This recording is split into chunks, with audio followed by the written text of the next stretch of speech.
intra-organization communication. But before this, I have here a short video presentation, audiovisual presentation that I will present, or I'll share with you. And what you're going to do is to list down important concepts that you will get from the video presentation.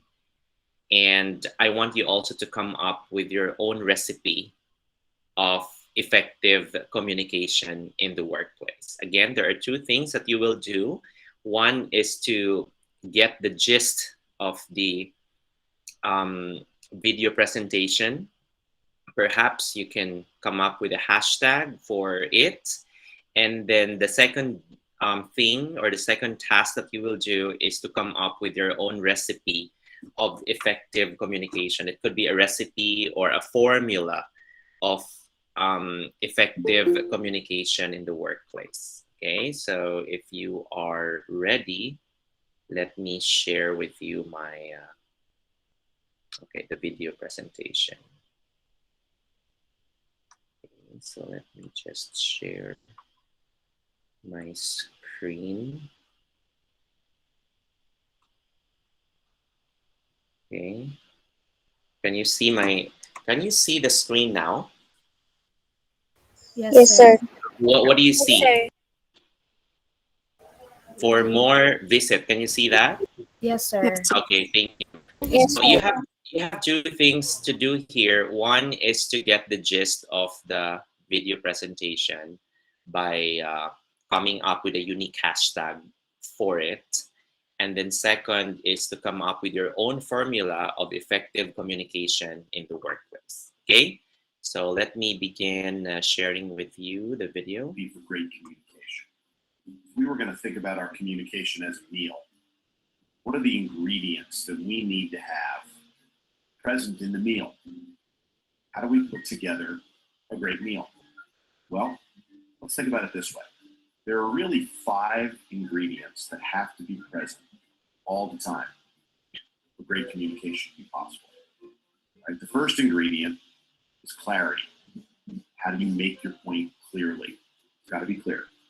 The second ingredient is brevity. How do you get to the point quickly? How do you not waste people's time? The third ingredient is context. How do you help people see how your point or how your message fits in for them? How does it make sense for them? Fourth ingredient is impact. How do you make it stand out? How do you make it memorable? And the fifth ingredient is value, which is fairly self-explanatory. How do you make your message valuable to the people who are consuming it? 5 ingredients that will go into every communication meal: clarity, brevity, context, impact, and value. Okay, great. So we've got our ingredients. Okay, so I think we have to stop from there. We just okay. Now, what I want you to do is to write in the chat box the first task that I told you to do. And that is to give me your, the gist of the short presentation by coming up with a hashtag for it. Okay, so can you type it in the chat box? Can you type the hashtag that you have created as a form of a summary of the video presentation that you have just watched earlier? Okay, so anyone who wants to share? Okay, from Prezil, me, we have hashtag effective communication. Good. From Ira, Jane, we have hashtag recipe of an effective communication. Okay, from Kyla, hashtag the recipe for great communication. Okay, that's good. Now, some more? There's some more. Okay, from Vian Grace, we have a hashtag cookbook of effective communication. Okay, so in the video presentation that was shown earlier, there are 5 recipes for effective communication, right? If you can still remember, we have, okay, so we have different recipes there as mentioned. We have brevity, We have clarity, we have context, we have impact, we have value, right? So these are the recipes for effective communication. Can you come up with your own formula for effective communication? Okay. So earlier we have this, okay. So we have the, okay, clarity, CDC. Okay. So I would use this hashtag formula CDC. Okay. C stands for clarity, brevity, C for context, I for impact, V for value. If you are to create your own formula for effective communication, what will be the abbreviation of your formula? Can you type it in the chat box and then share with me a little bit of the formula that you have created? What to you is the best formula for effective communication? Can you type it in the chat box? Share with me your formula for effective communication. Okay, anyone? Okay, you may type in the chat box. Okay, from Sam Gabriel, that's C plus B plus C plus I plus V. That's equals effective communication. Do you have the same meaning, Sam, with the ingredients identified in the video presentation? From Ira, we have C plus C plus C plus C plus S. Okay, I think this is unique from Ira. Can you share with me, Ira, what do the letters here stand for? Ira, can you share with me the meanings of the, okay, so we have clear, consideration, creativity, cultural sensitivity. Okay, that's great. That's equal to effective communication. Good. What about from Kyla? You have CBCIM. Can you give me the meanings of the acronym that you have here? From V and Grace, the 5 C's. Kyla, can you share with me the meaning of each letter here? Wait lang, sir. Okay, Sir na, ano ko lang, sir, ang formula, C plus B plus C plus I plus V is equals to C, Q, R, M, V. what does it mean? For the first, sir, is for clarity, brevity, context, and impact, value is equals to the meaning of clarity, which is clearly, quickly, relevant, memorable, and valuable, which equals to effective communication. Okay, very well said. Thank you, Kyla, for sharing your own formula. Okay, from V and Grace, we have the 5 C's.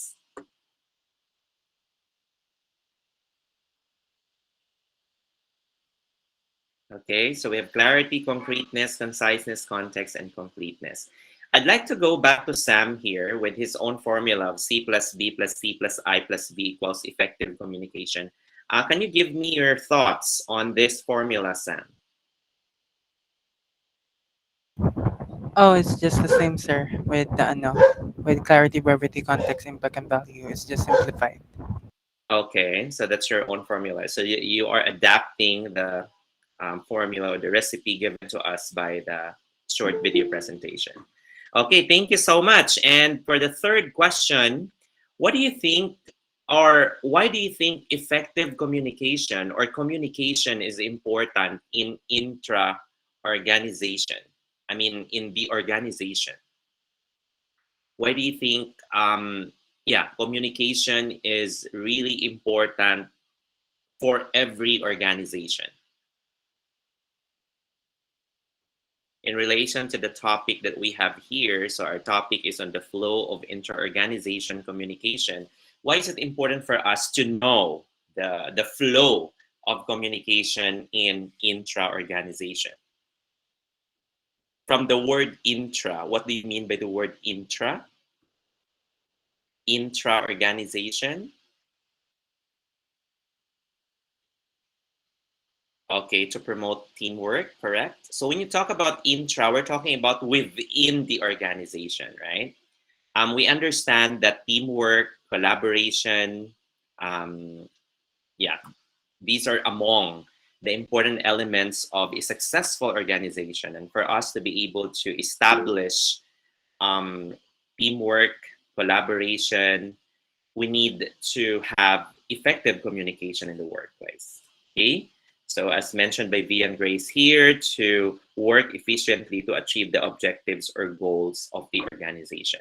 We understand that no man is an island, and in an organization, the presence of every member of the team, no matter how trivial your role is, contributes a lot to the success of the organization. Even if the person are within the lower level of the what do you call this, the management structure, we still need to respect the person because the role of that person still is crucial in the improvement or in the achievement of our goals. Okay, so we have here the following objectives for tonight's topic. One is to understand the flow of intra-organizational communication in the workplace and to apply the concepts learned in answering the activities. Okay, so I have here a quote to share with you. It says, "You can have brilliant ideas, but if you can't get them across, your ideas won't get you anywhere." In an inter-organizational communication, we need to have an open mind. And we need also to share our idea in such a way that others would see its relevance and that you have to persuade them. You have to make your idea really essential for the purpose of achieving the goal. So that's why an idea, no matter how small you think it is very important because it makes or it actually leads you towards the achievement of every goal that you are making. Okay? So let's talk about the different types of communication flow in the workplace.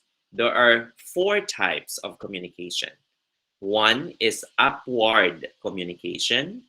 Second is downward communication. Third is horizontal communication. And fourth is diagonal communication. Let's take a look first at upward communication. What is upward communication? What is downward communication? What is horizontal communication? And what is diagonal communication? Based on the title itself or the name itself, as the name suggests, what do you think is an upward communication? So let's define upward communication first. May I ask someone to help me read it? Let me check our okay. So let us have Ira. Can you please read the content of the slide? Sir, wala ka naka-share screen. Okay, sorry. I'm not sharing it.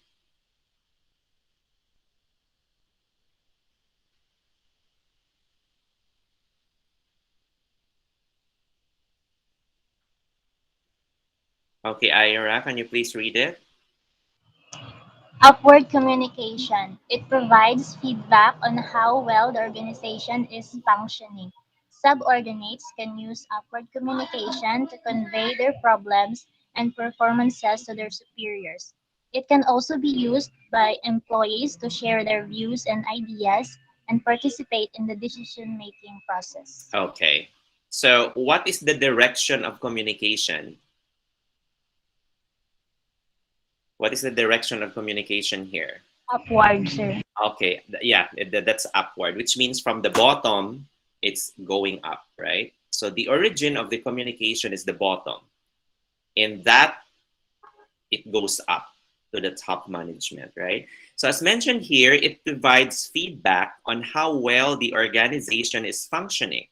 Subordinates can use upward communication to convey their problems and performances to their superiors.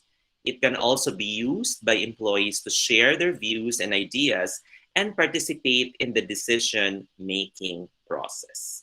In what particular situation do you think this type of communication is applicable? in what particular situation or instance do you think this is most valuable? What do you think?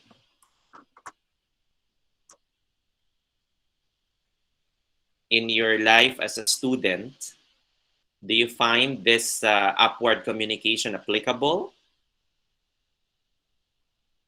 Is it applicable? Yes, of course, it is applicable, right? Classroom officers, that's right, Sam. If you're planning, for example, to conduct or to hold like an activity in school, right? And the class officers are tasked to do the job. So of course, you need to get the ideas or suggestions of the team members, right? And again, in a democratic type of governance, we need to solicit advice, suggestions from your colleagues, from your fellow officers, right? So when everyone is participating in the decision process or in the decision-making process, you are making use of the upward communication, right?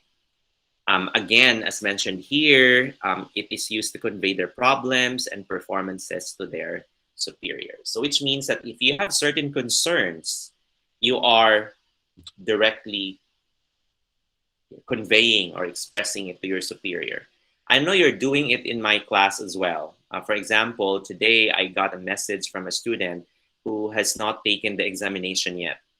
So she told me if she could take the exam, and then that's her concern, right?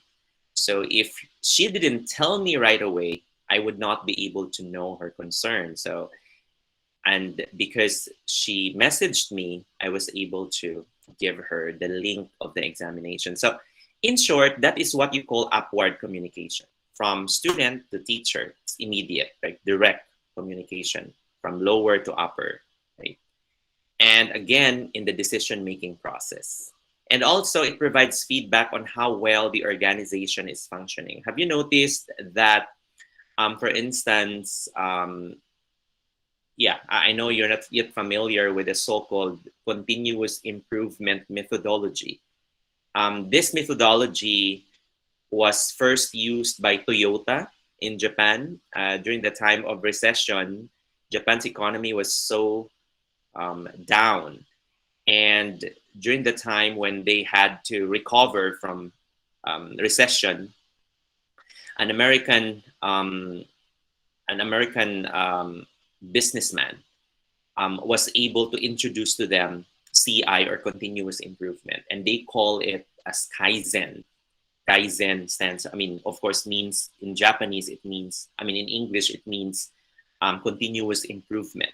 So if you provide feedback, for example, on a policy, for instance, to your superior, how is the policy as being implemented? So you're providing feedback to the superior. That is already an upward communication.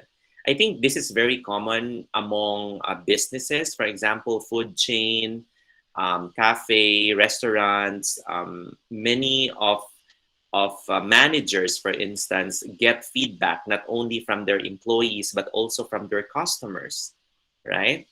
The purpose of that is to see how their services are at the vantage point of the users, the end users. And through that, they would be able to improve their practices. That's why upward communication is very helpful.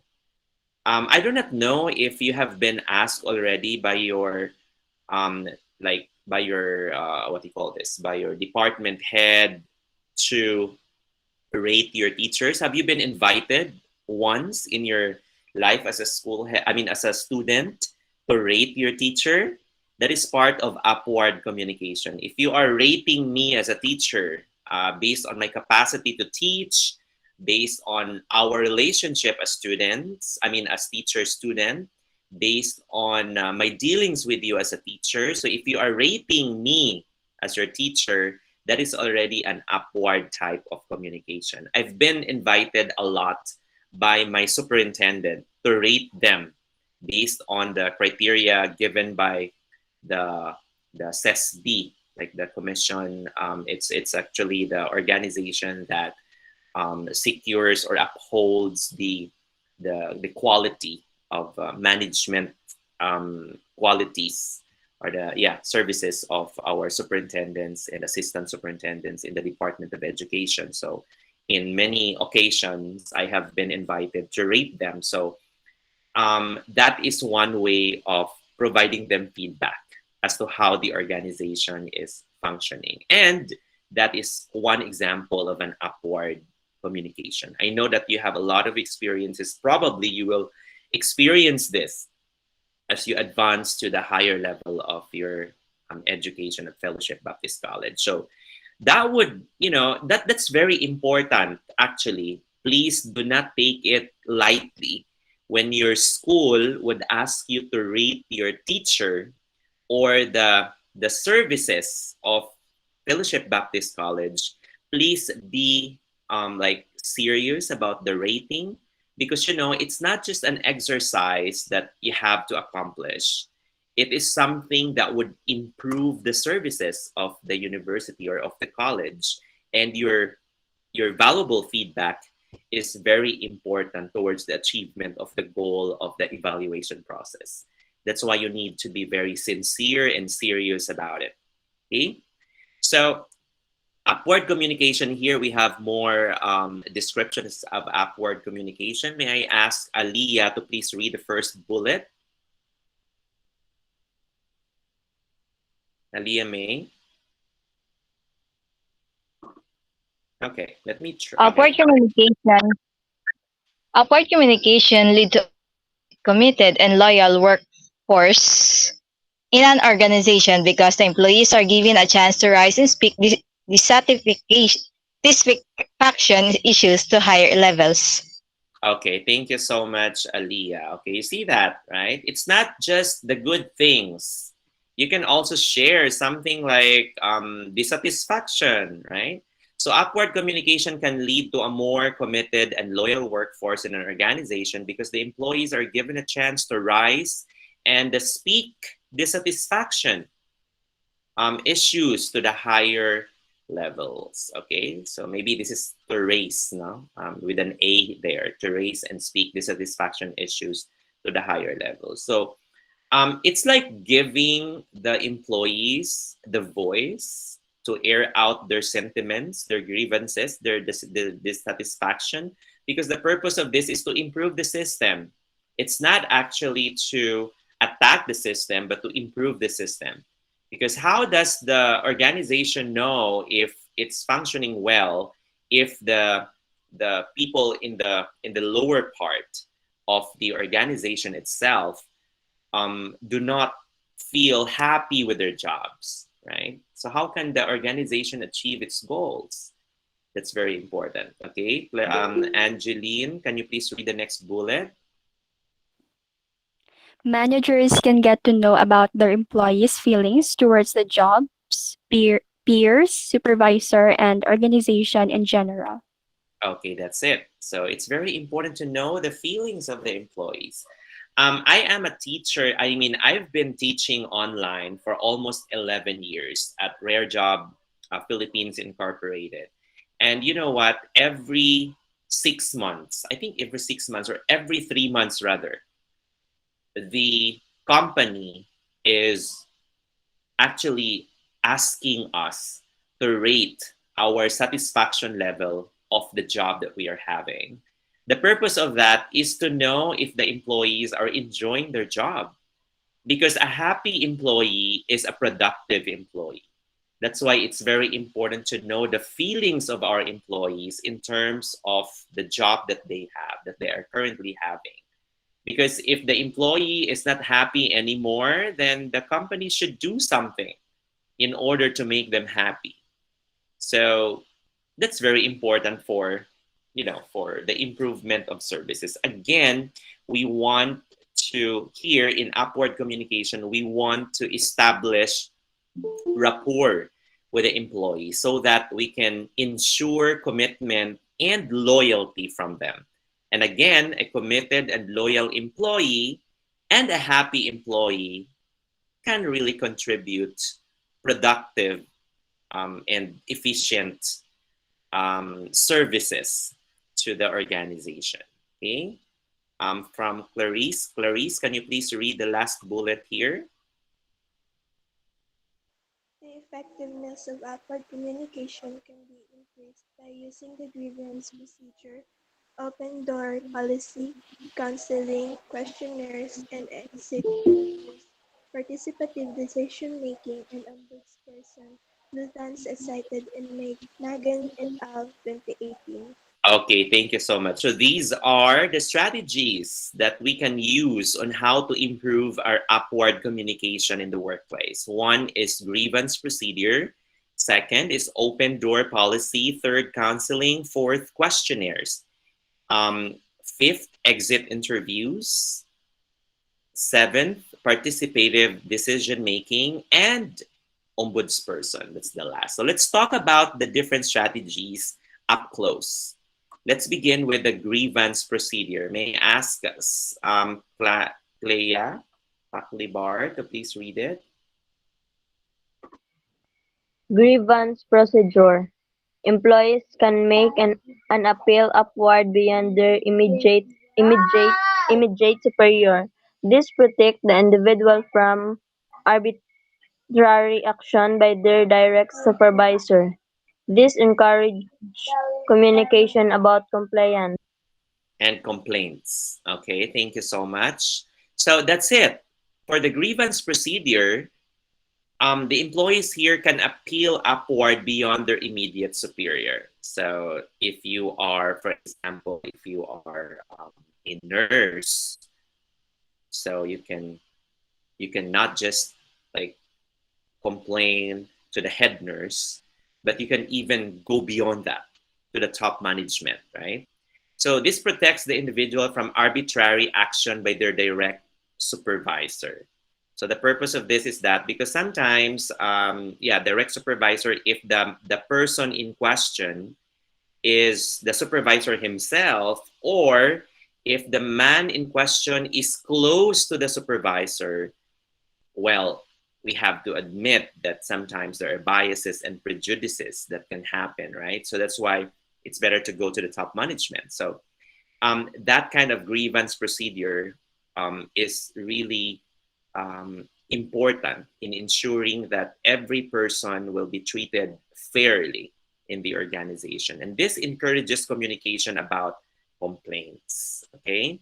Because sometimes if the employee is hesitant to share his complaints, he would just keep them to himself. And that, again, would affect his productivity and efficiency as an employee. Let's proceed to the second one, open door policy. And may I ask Daniline to please read it? The open door policy. This is an invitation for subordinates to come in and talk to their superior about things that trouble them. Okay, so open door policy. That's from the by the term itself, or from the term itself, open door. So which means that if you have concerns, you can just go directly. No need for you to make an appointment with your boss, because your boss door is always open for everyone. Okay, so something like that. And I think you're doing it in my class. You can just, message me anytime, right? You don't have to ask me if it's okay to talk about this and that. You can directly message me. So that type of communication is open door, allowing you to directly go to the person that you want to talk to, even during, office hours, anytime. That's as the term suggests, open door policy. Okay. Third, Ivana, can you please read it? Counseling, questionnaires, and exit interview. The HR department can facilitate the confidential counseling, administer the attitude questionnaires, and exit interviews. Information obtained from these forms of communication can be used to make improvements. Okay, thank you so much. Have you ever experienced having this kind of experience making comments, or being asked to answer some questionnaires, especially when you go to restaurants? Have you experienced that? Even I think at Fellowship Baptist College, I don't know that. Ivana, have you experienced it? Yes, sir. Mga Okay. restaurants. Yeah, restaurant. So were you serious, sincere about it? Yes, of course, sir. Yes, that's good. You know what? That is not, as I mentioned earlier, it's not about just, you know, getting data from you. The purpose of this questionnaire or exit interview is actually to get direct feedback from the end user of the service. Because at the end of the day, they would use the data in improving the services. So if you are serious about it, then the data that they would get also would be valid. And that would be very useful in improving their services. Okay? So in the same manner that when the university or college is asking you to fill out a certain form that would evaluate the, you know, the administration, the faculty, the programs, please be serious about it, because again, that would redound towards the improvement of the basic services that the college is providing. Okay, now let's move on to participative decision-making technique. And may I ask Jenna Rose to please read it? Participative decision-making technique. This technique uses informal involvement of subordinates, quality improvement teams, and union management. Employees can make valuable contributions to the organization as they participate in the decision-making process. Okay, yan, participative decision-making technique. So this technique uses informal involvement of subordinates, quality improvement teams, and union management committees. Employees can make valuable contributions to the organizations as they participate in the decision-making process. I think I've explained this earlier already. For example, in a meeting of officers, for instance, you would talk about how you would do the task given to you, and the contribution of each member is crucial towards the attainment of the goal of that particular group. So that's what you call participative decision-making technique, which means that it's no longer important who gives the suggestion.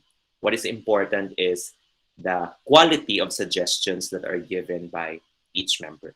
Okay, now let's proceed to the next ombudsperson, and may I ask Judy Marie to please read it.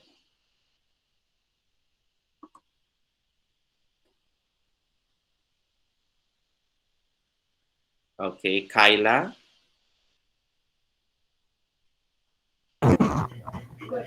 Ombudsperson. It is the use of ombudsperson provides an outlet for persons who feel they have been treated unfairly. Okay, that's right, ombudsperson. So you have that kind of what do you call this? A trusted person, a confidant, right? I think usually in school we have this guidance counselor whom we can share our concerns with, right? Mhm. But of course, the job of the ombudsperson is very crucial, because although people share with you their problems, you know, in the organization, you have to keep them to yourself, never to share them, because the trust of the person sharing their concerns with you would be tarnished, would be blemished once the, you know, the concerns or the issues leak. So it's very important to always bear that in mind. So if you are the one assigned in your school, for instance, to be the ombudsperson, you have to be very careful with data privacy, because as I mentioned, the trust that is lost is very difficult to retrieve or to get back. Okay? Same with friends, right? If you lost your trust to a friend, I think it's very difficult to gain that same trust again. Okay, now let's proceed to the second type of communication, which is the downward communication. If upward communication is from the bottom going up, so from the lower management level or from the lower level to the top level of management, we now go from the top to the lower management. And that is what you call downward communication, the exact opposite of upward communication. May I ask Kyle to please read? Downward communication start from a higher level in an organization to a lower level. This communication flow is used by managers to transmit work-related information to the employees at lower level. Employees require this information for performing their jobs and for meeting the expectations of their managers. Okay, question. Can you tell me, specific example when this downward communication is being used specifically in the context of you as a student? Can you give me a specific example of a downward communication? Example, you can type it in the chat box or you can also share it directly. You can use the raise hand button if you want. Who wants to share? As a student, give me a specific example of downward communication. Student, teachers, teacher, student. Okay, when a teacher gives an announcement, very good, Prezil, correct.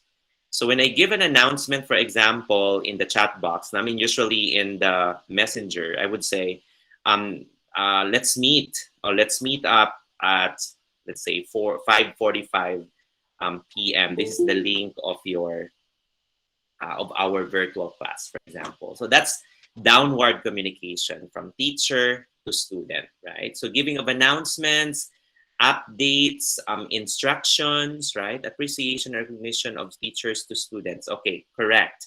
So when the teacher is giving feedback to the students, that's an example also of a downward communication. So basically, what is the purpose of downward communication? Why do we use this in the organization? What is the purpose of this?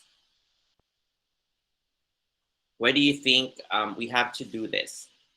If upward communication is used to gather feedback to improve the services, what is the purpose of downward communication?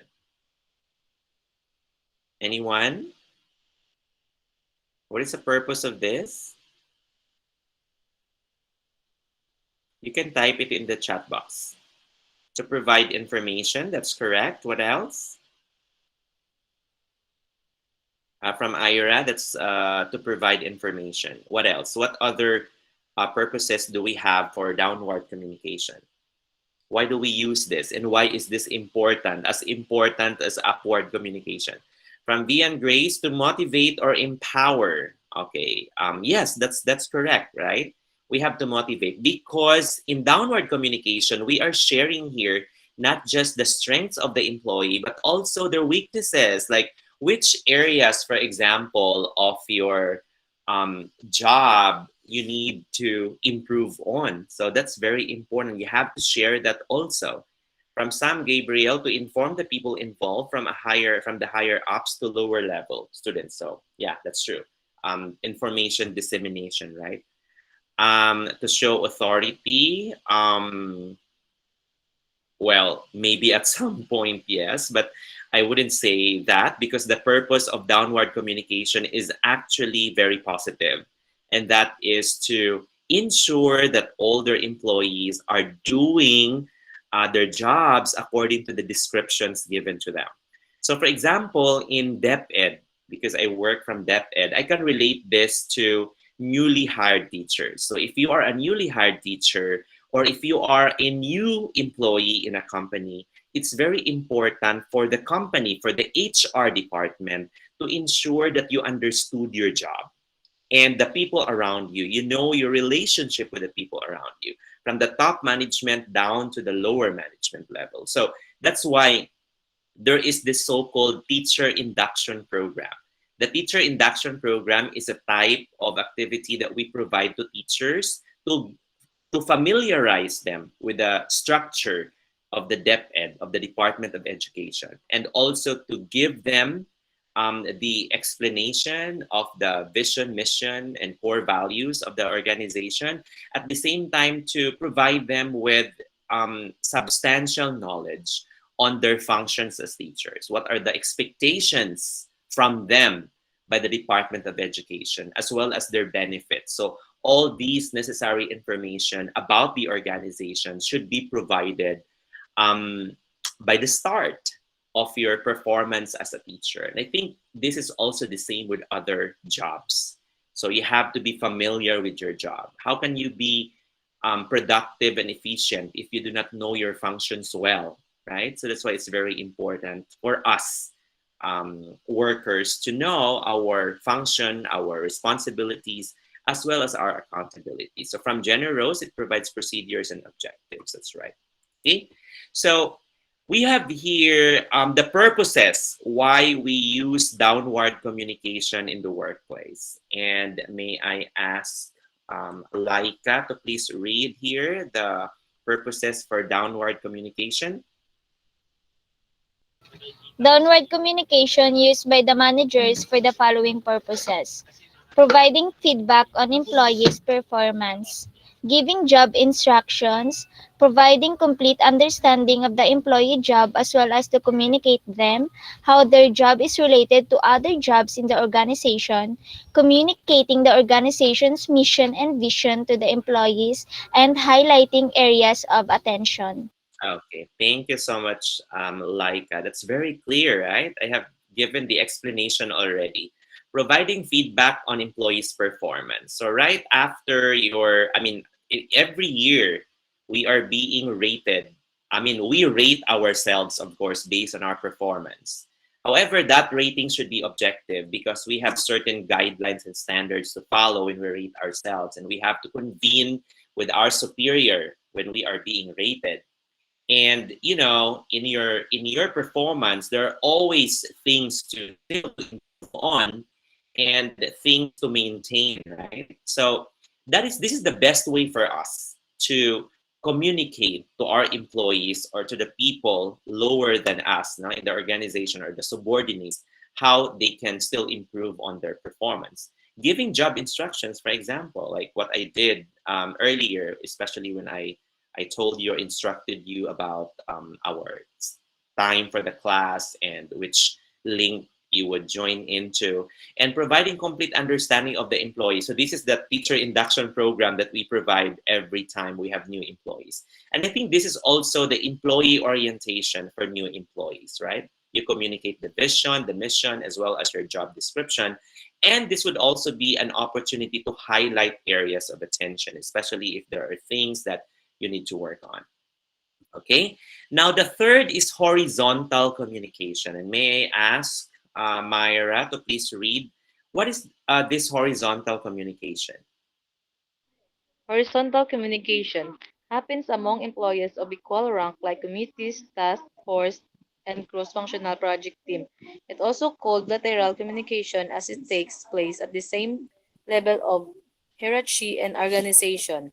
Okay, thank you so much. That's good, Myra. So actually, every time I give you a group work, that's already an example of horizontal communication. Why? Because you are communicating with your fellow students, right? You are of equal footing. None is higher than the other, right? So you have equal footing. But what is important here is that you'd be able to, communicate well with your classmates, right? In the organization, it's also the same. If you are in a team, for example, you have to work harmoniously with each other. And that type of communication is horizontal communication. So in a horizontal communication, what do you think is important? What communication ingredient should each member possess so that you would be able to achieve your goal? Can you give me at least one in the chat box? Cooperation. That's according from V and Grace. Correct. What else? Unity. Okay. What else? Okay, we have cooperation. We have unity. What other ingredients of communication do you think is important in horizontal communication? Teamwork. That's true. But of course, please do not, determination from Sam Gabriel. But please do not forget respect. Because respect, of course, begets respect. So if you respect each other, No matter how trivial the suggestion is, as I mentioned earlier, if you respect each other, you would be able to really agree on things easily. It's so hard to agree on something, especially if you have polarized or different or conflicting opinions or ideas. So everything should start from respect. Respect the person, respect the idea. Okay? Now, these are the advantages of this type of communication. And may I ask Sam to please read it? The advantages of this type of communication are as follows. First, time saving. Next, facilitates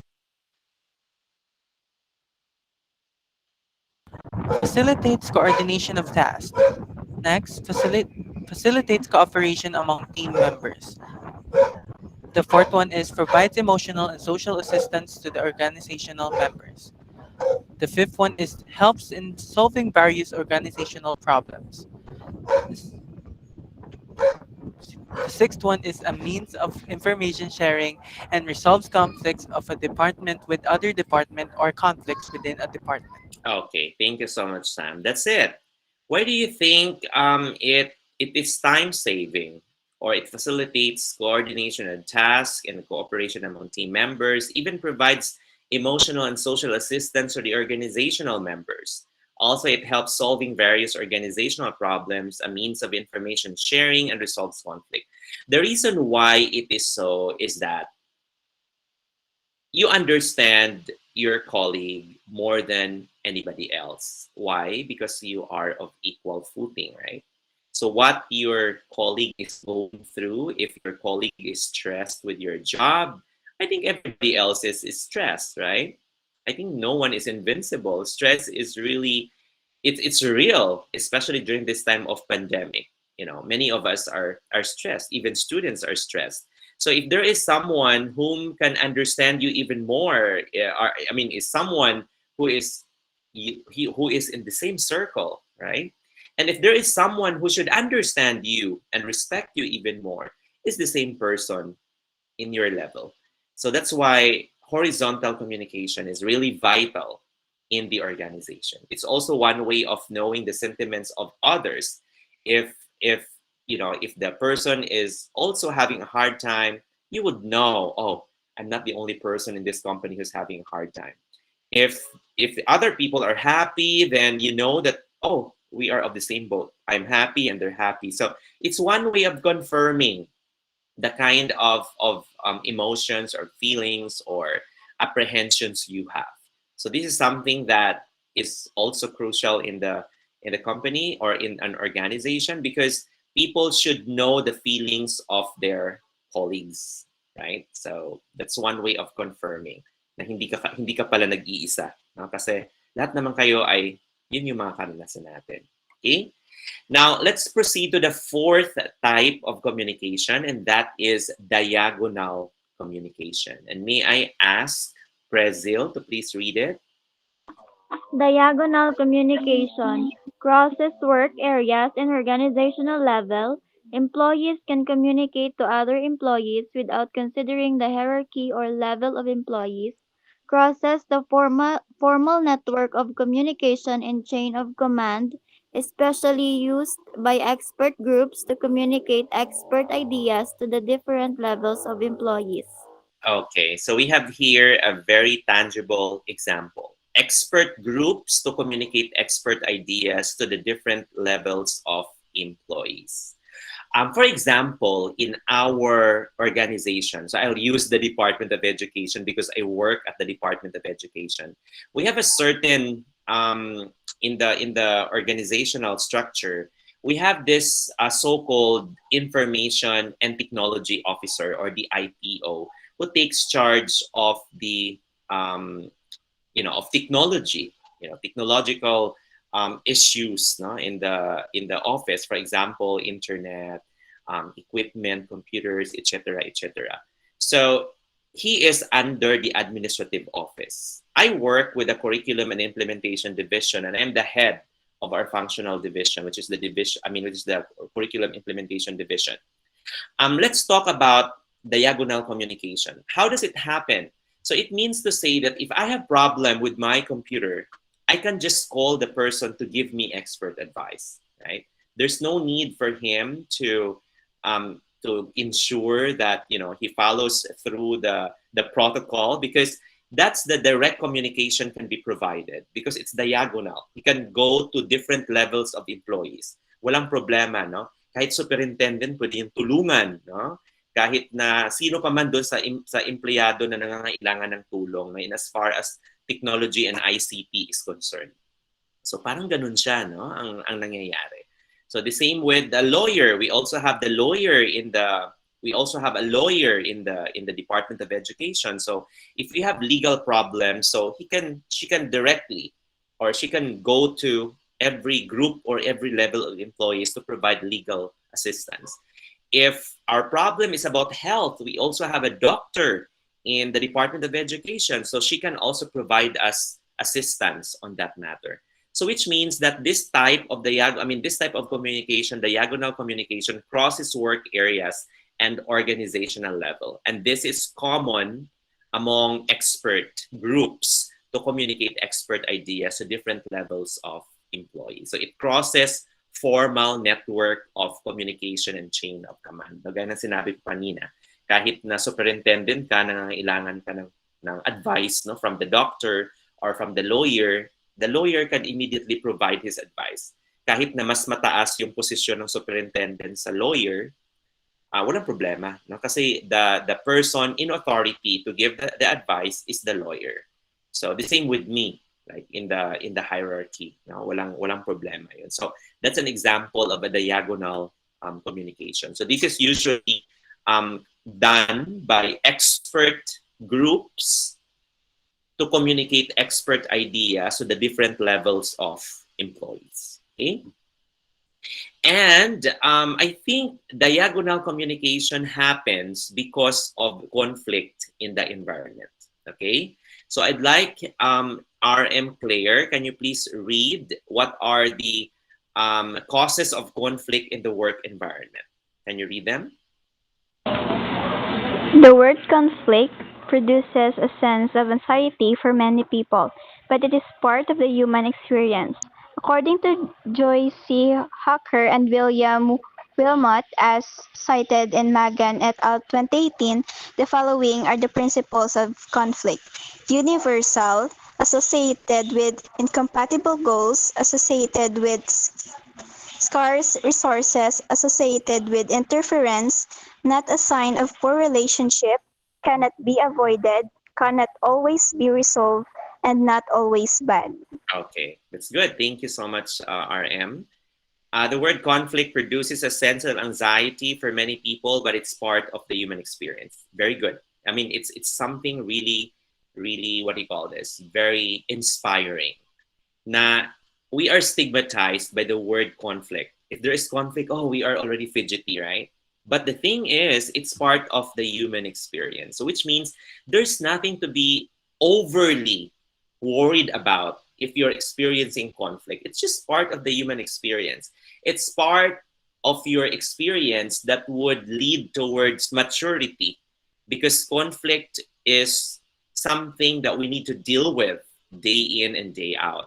So according to Joyce Hawker and William Wilmot, as cited in Magan et al. 2018, the following are the principles of conflict. One, it's universal. So which means that even if you're the head of the office, you are still bound to experience conflict. Even if you're a janitor in the organization, for example, or you're a security guard, you are the CEO. So everyone, even if you're American, even if you're smart, even if you're not smart, so it's universal.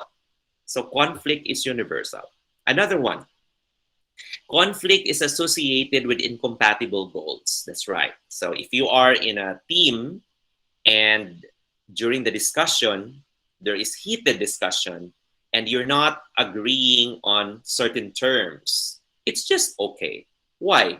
Because your goals are incompatible. So for you to be able to agree on something, you need to align your goal so that you would have common understanding. You have common grounds, right? it's associated with scarce resources. We have understood that the heightening conflict between China and the Philippines is actually caused by scarcity of resources. So if the resources are scarce, people would start to have conflict. Have you heard of family feuds, like family members having disputes and having misunderstanding because of certain inheritance that they want to acquire? Have you heard of that story? I think this is not new in the Philippines context. It's very Yeah, common. very Filipino. Yeah, that's true. From Sam, that's Ceres. Yeah, the Ceres bus, right? Ceres liner. Even in not so rich families, right? It's very common. Why? That's the example. Scarcity, no? Scarce resources. Associated with interference, no? Yung bagang nag-uusap kayo sa telepono tapos biglang naputol, tapos nagagalit ka na, binabaan ako ng telepono, no? Hindi mo alam na nawalan pala siyang ng load or di kayo nag-brown out sa kanila, no? Something like that. So, which means that interference, this noise can be a form of conflict. Not a sign of poor relationship. Take note, if you are boyfriend, girlfriend, husband, or wife, if you have conflict, it doesn't mean that you are losing your love towards each other. Because it says here, it's not even a sign of poor relationship. If you have conflict with your siblings, maybe it's just normal to have conflict. There is no perfect relationship, no perfect life. So we all have our own battles. We all have our own conflicts. So let's accept the truth. It's a fact and cannot be avoided. So it means that no matter how you try to be kind, people would never, not everyone would like you. So there is a saying that goes, you can never please everyone.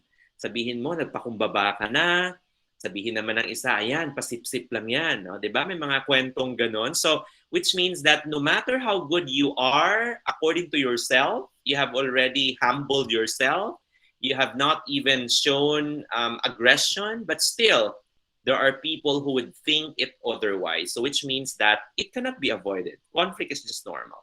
Cannot always be resolved. Take note of this. Conflict is it's not always resolved. There are times when conflict will just remain as a conflict. And there's nothing wrong with that. It's just normal and not always bad. Because as I mentioned earlier, you learn something from conflict.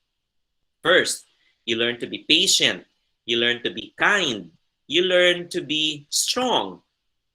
And you learn to be forgiving. So I think there are a lot of things that we can learn from conflict. In your case, have you ever experienced of having conflicts with anyone? Can you share here in the chat box the lessons that you have learned from that conflict? Okay. So for me, one lesson that I learned is to be patient. So it's very important to be patient and to be very, very careful with what you say. Because they say there are 3 things that cannot be taken once you have thrown them. One is, of course, stone. When you throw it in the sea, right? You will not be able to get it back. Second is time. Once the time has passed, you can never retrieve it. And the last is word, or our words. Once you have said it, or you have said them, you would never take them back. So can you share with me here some of the life lessons that you have learned from conflict? Okay, from Laika, na-learn ko na bisan puros kaayuhan, ipakita mong itaan ka man. Okay, that's right. That's why you can never please anyone. So it's very true here, right? That it cannot be avoided. That's right. And cannot be always resolved. Ayan, no? So according to Ira, think of consequences before you do things. That's so true. Which means that you have to think twice before doing something. Or you can even exaggerate this. Think 1,000,000 times before you do something, right? And from V and Grace, be careful of your words because they can only be forgiven but not forgotten. That's so true. Ayan, no? So we have a lot of hugots in our life when it comes to conflict. Sabi nga ni Ivana, think before you speak, especially when you're happy. That's so true. That's why there is a saying that you should never decide when you are on top of your emotions, happiness, sadness, and anger. Because if you are sad, it would affect also your decision.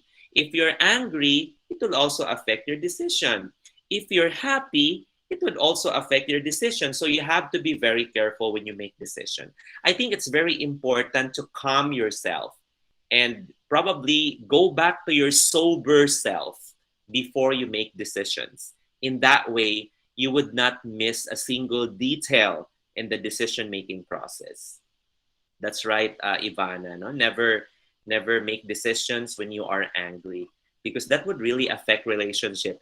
Have you noticed that if you're into a relationship and you're angry with your boyfriend or your girlfriend, di ba, chances are you would say, let's split, or let's put an end to this relationship. Di ba, that's the usual statement that you would say. However, after a while, you would realize that you have made the wrong decision. So, which is why you have to clear your minds first with things. Especially, do not let yourself be ruled by your emotions. It should always be your logic that should decide which decision to accept, or to implement. From Sam, there will be people who you really need to cut off for your own development and growth. So, which means that sometimes in our lives we need to put an end to whatever relationship you are with that person. It's not just because you might think highly of yourself, but because you can change the people around you, but you can change the people around. So, which means that that's true. If you want to be a matured person, you have to surround yourself also with the people having the same mindset, right? Sabi nga nila, no, in a relationship, no, I have seen this in a movie, I forgot. The reason why they broke up, it's because they outgrew the relationship, which means to say that they did not grow together with the relationship. Parang yung relasyon nila, nanatiling relasyon lang, but they outgrew them. So parang natabunan nila yung relasyon nila. So that's why they had to break up. So, which is why it's very important na in a relationship, you have to grow together, and at the same time, you have also to make sure that the people around you are your strong support system. They are not the ones that putting you down, but instead they're the ones that tossing you up, to achieve your dreams. So I know you have a lot of hugots here, but of course there are different ways on how to deal with conflict, especially in the work environment. So we have here several conflict management strategies, but we don't have much time left now. So I just would like to share this with you, and please do your own research on the conflict management strategies. All these principles or ideas or strategies are actually found in Module 10. So please check Module 10 for the specific description of each strategy. Okay, so we have here avoidance, defensiveness versus supportiveness, face detracting and face saving, face detracting strategies, empathy, gunny sacking, managing your emotions, and grapevine communication. So please do make your own research on this, or you may just read Module 10 for you to get a glimpse of the meanings and descriptions of each strategy. Okay. So in closing, before we end our lesson for tonight, I'd like to ask here some of you to give me here your significant learnings from tonight's session.